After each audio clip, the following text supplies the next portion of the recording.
Hi, it's Leah Kearns here again. I'm the founder of We Being, a wellbeing and work specialist company.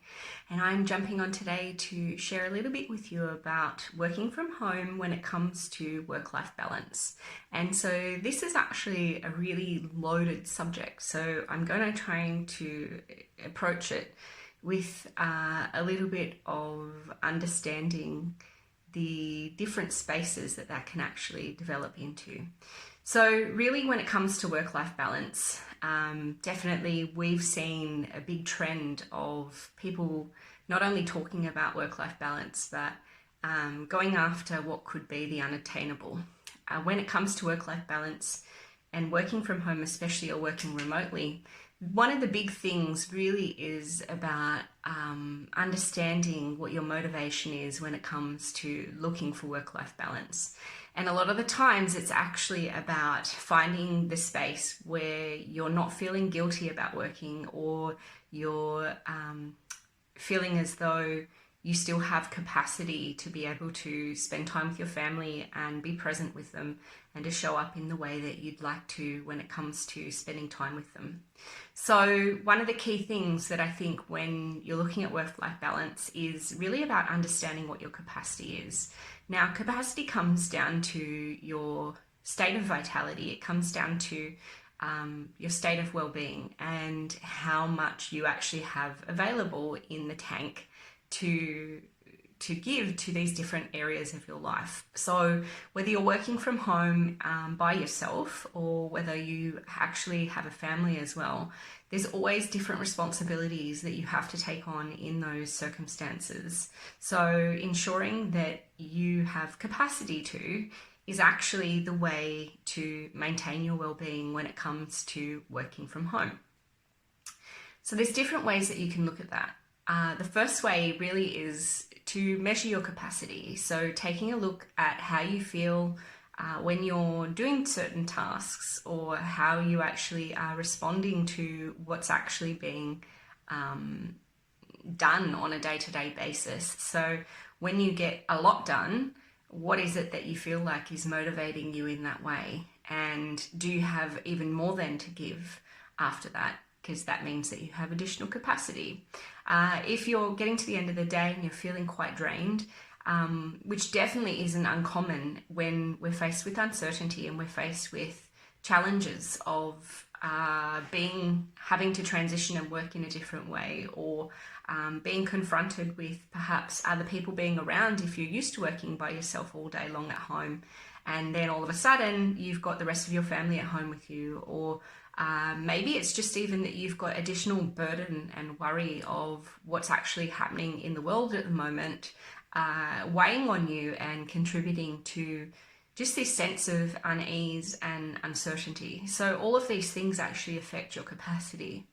So when it comes down to measuring capacity, one of the ways that you can do it is to actually track your task and times together. And so in the previous videos, we've spoken about looking at taking breaks in between doing chunks of tasks.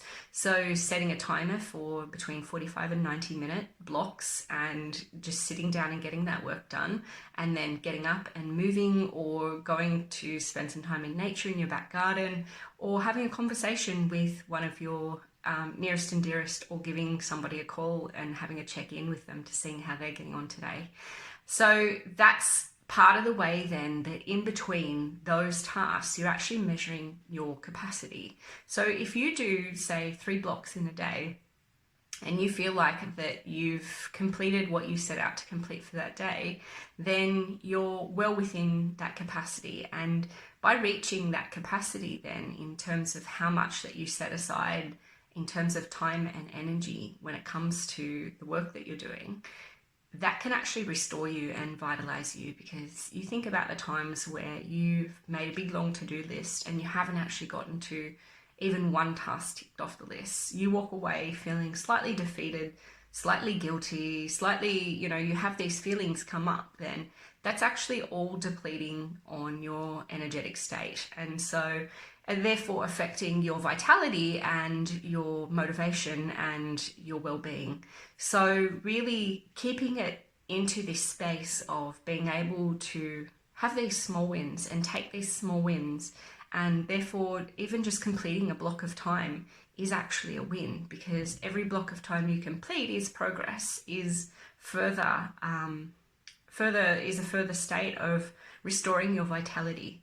So then when it comes to being able to spend time with loved ones, or taking that break for yourself, or really embracing an aspect of self-time or self-care, or taking care of others, it really is about looking at what do the roles that you have to play in life are, where are your responsibilities.